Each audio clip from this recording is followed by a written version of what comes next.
I was in the presence of senior Ministry of Information officials when they were asked by foreign journalists, "Are you going to shut down the communications network?"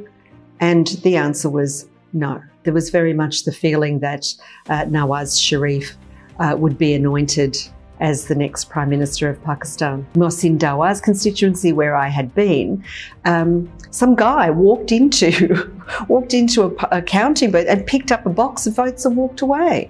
Pakistan also has a history of the military dealing very seriously with politicians that it doesn't approve of. They've been executed, jailed. If you give people a vote the way they have been given in this country, and they exercise it like they did on February the 8th, this is a democratic country. What is now necessary is for the powers that be to listen to the people.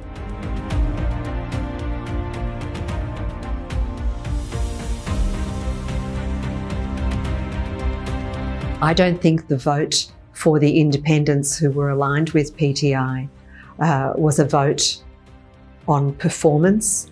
I think it was a vote that expressed disillusion and disgust with the status quo. I thought that I was coming here for a foregone conclusion, to be honest with you.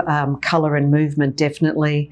Some argy-bargy from supporters of Imran Khan and his PTI party. But there was very much the feeling that Nawaz Sharif would be anointed as the next Prime Minister of Pakistan. I, like everybody else, had expected a rout in favour of the establishment dynastic parties. I went to Lahore, like a lot of the international media went to Lahore, and then there was the network shutdown, so I couldn't work. I think that the message that they tried to send about why the networks were shut down on polling day was disingenuous. I think it was an effort to make sure that Imran Khan's supporters of the so-called independents and the PTI could not communicate with each other, would not have access to their WhatsApp groups, wouldn't be able to find out where to go to cast their votes. And I do also think that by shutting down the communications networks, what you're doing is putting the responsibility onto the people rather than onto the authorities whose job it is to keep them safe. And people in Baluchistan the day before were not kept safe. People in North Waziristan the following day were not kept safe. And when I was in the presence of senior Ministry of Information officials when they were asked by foreign journalists, "Are you going to shut down the communications network?"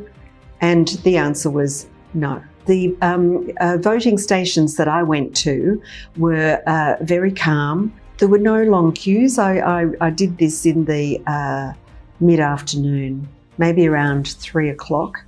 The voting was to close at 5. I spent time at the headquarters of the Election Commission, and so I was there as the count was apparently coming in. And over the course of the day, when it became clear that the independent vote was very high and possibly was going to become a sweep, the vote counting slowed down. There was palpable concern, I think, from across the country.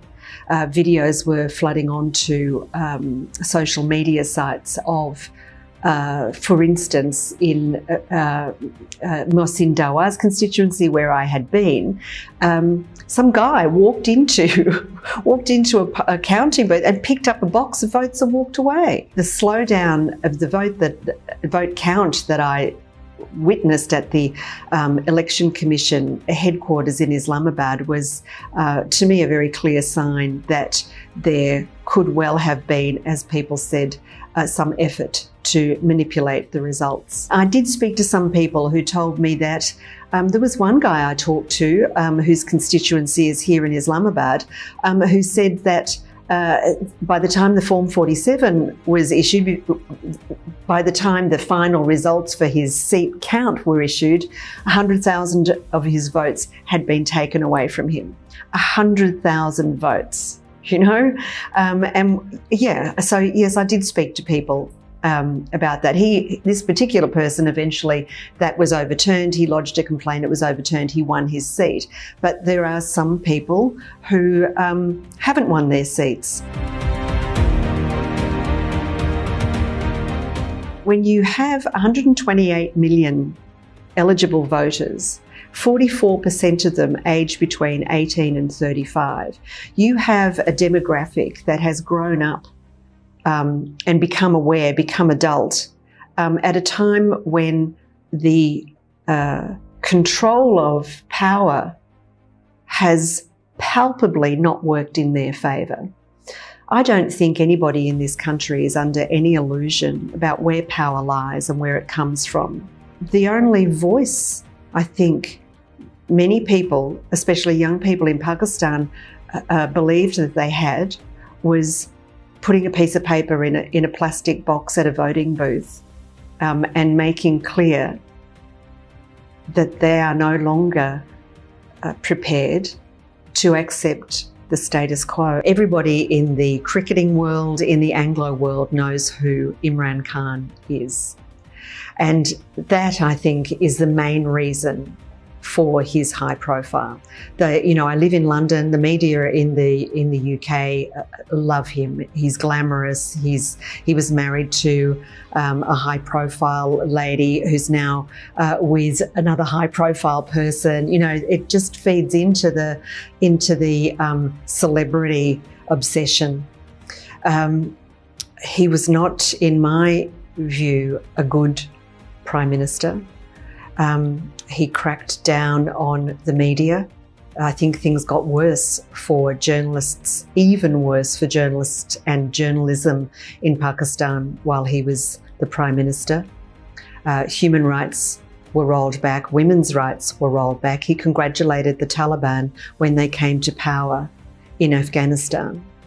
None of this makes him, in my view, a good or worthy leader. A very important and potentially dangerous, pivotal point. I think the results, what happened on February the 8th in the election, are historic. And if there is a possibility of change, then that will be the point at which we will look back on and say it began there. I don't know what will happen, of course. Nobody can predict it because Pakistan also has a history of the military dealing very seriously with politicians that it doesn't approve of. They've been executed, jailed, sent abroad into exile. Will that happen again? Is there a possibility of a coup? Will we see a military want to give up some of its grip on power? I think that these are the questions that we have to wait for the answers. Thank you for watching the full video. आप में से बहुत से ऐसे लोग हैं जिन्होंने शायद हमारा YouTube channel subscribe नहीं किया. So if you want to support independent journalism and watch more meaningful content, please subscribe to our YouTube channel.